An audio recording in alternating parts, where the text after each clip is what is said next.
कृष्ण पाल का गुर्जर कहता है बोले शिकारी आएगा। और साहब आज जैसा कि आपको पता है कि 10 मई को नगर परिषद के चुनाव हमारे होने जा रहे हैं और पीछे 2020 में आपने देखा कि नगर परिषद में जिस तरीके के आरोप प्रति आरोप चलते आए, भ्रष्टाचार के भी आरोप लगे, उसी विषय पर आज बात करने के लिए आपके बीच में आए हैं।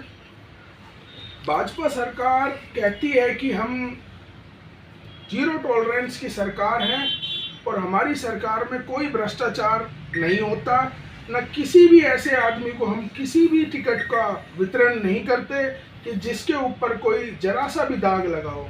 परंतु मैं आपके माध्यम से बताना चाहता हूं कि आज एक चर्चा हम सुनते हैं और जिनका कार्यालय आज हमारे वार्ड नंबर 3 में आप देखिए जाकर, जिन्होंने अपना कार्यालय भी बना लिया है और कार्यालय अपनी दुकान से 15 फुट आके टीन शेड लगवा के, जिसको हम तो कब्जा ही बताएंगे।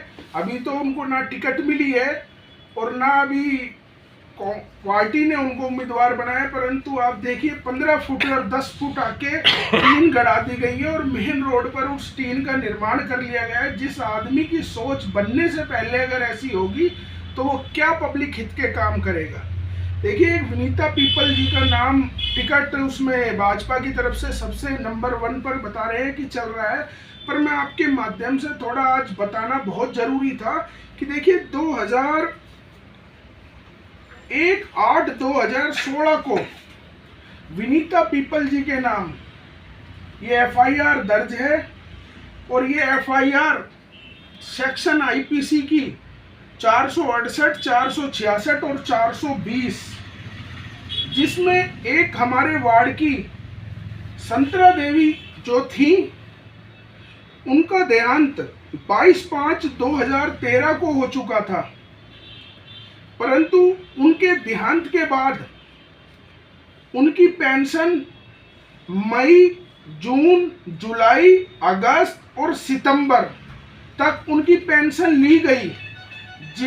इस APR को विनीता पीपल जी द्वारा वेरीफाई करा गया था अंगूठा लगवाकर। आप ये बताइए, जब मैं वार्ड का पार्षद हूं, वार्ड में 10-12 गलियां आती हैं, मुझे ये नहीं पता कि मेरे वार्ड का ये व्यक्ति है और इसकी मृत्यु हो गई है या कि कहाँ चला गया है। 5 महीने तक पेंशन ली गई। 5 महीने जब पेंशन ली गई तो उन्होंने क्या करा कि जब ये शिकायत हमने और हमारे जो लोगों ने लिखकर जब ये शिकायत SP साहब को दी, तो आपको बताना चाहता हूँ, जैसे ही इन्हें पता लगा, एक ललित नामक व्यक्ति के द्वारा उस पेंशन को ब्याज समेत भरवाया गया और उस ललित ने एक शपथ पत्र दिया कि इस पेंशन को मैं ले रहा था, जबकि वो ललित कुमार उनके दाग में शामिल था पाटन फिरोजपुर झिरका में, और वो 14 दिन की इस केस में कस्टडी काट के आया। आप बताइए, वो ललित कुमार वो शख्स है जो मेरे मोहल्ले के, जिसके ऊपर दारू बेचने के कम से कम 7 से 8 मुकदमे दर्ज हैं और जिनके वकील विनीता पीपल जी के हस्बैंड नरेंद्र पीपल जी हैं। तो आप समझ सकते हैं कि किस शख्स को आगे लाया गया अपने बचाव को। फिर हम कोर्ट गए, लोअर कोर्ट ने माना कि इसमें ललित ही नहीं, इसमें विनीता पीपल भी शामिल करी जाए FIR में। आप देखिए, विनीता पीपल जी को FIR में शामिल करा गया। इनके जो हस्बैंड वकील हैं, उन्होंने सेशन कोर्ट में FIR क्वेश के लिए एक एप्लीकेशन दायर करी और माननीय सेशन कोर्ट ने उस FIR को डिसमिस करा गया। उन्होंने कहा, नहीं, आप पब्लिक सर्वेंट हैं, आपकी जिम्मेदारी बनती है कि आप सरकार के पैसों का 5 महीने तक, आपको कैसे नहीं पता कि आपने 5 महीने तक पैसे लिए हैं। आप उस कोर्ट से इनको राहत नहीं मिली तो ये सेशन हाई कोर्ट चंडीगढ़ गए और चंडीगढ़ में अभी इस पर 2 डेट लग चुकी हैं और तीसरी डेट 27/8/2026 की लग रही है। आप देखिए कि विचाराधीन 420 की धारा जो पेंशन खाने का मामला अब इतना बड़ा इनके ऊपर चल रहा है, और आप समझ सकते हैं कि इस प्रकार का उम्मीदवार क्या हमारे रेवाड़ी का अगर कोई पार्टी बनाती है तो उसकी सोच क्या रहेगी विकास करने के लिए।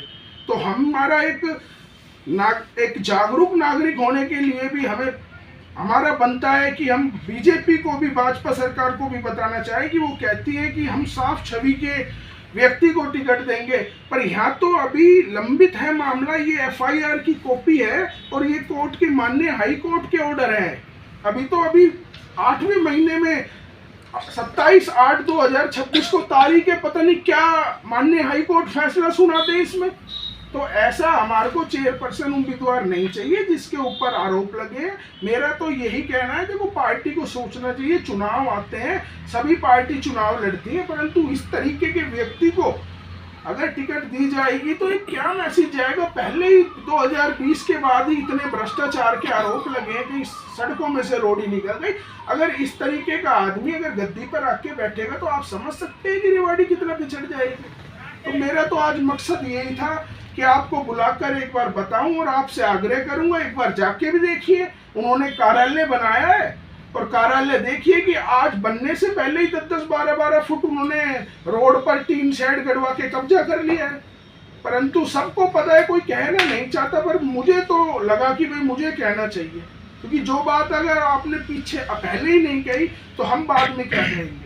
और ये एफआईआर की कॉपी लगभग सभी के पास है और ऊपर इनके पहुंच भी गई है। पर मेरा आज ये कहने का मकसद था आपके द्वारा बुलाकर कि ऐसे व्यक्ति को उम्मीदवार नहीं बनाना चाहिए। यदि मेरे ऊपर भी कोई आरोप है या मैं आरोपित हूं तो मैं तो अपने ऊपर भी इस चीज को लागू करता हूं। तो उनके खुद हस्बैंड पर हो तो चलो एक बात है, वो खुद आप देखिए ना। मैं आपको दिखाना चाहता हूँ कि ये विनीता पीपल, ललित कुमार 14 दिन की कस्टडी, आप छोटा मामला मत समझिए इसको, 14 दिन की जुडिशियल कस्टडी में वो रहे हैं।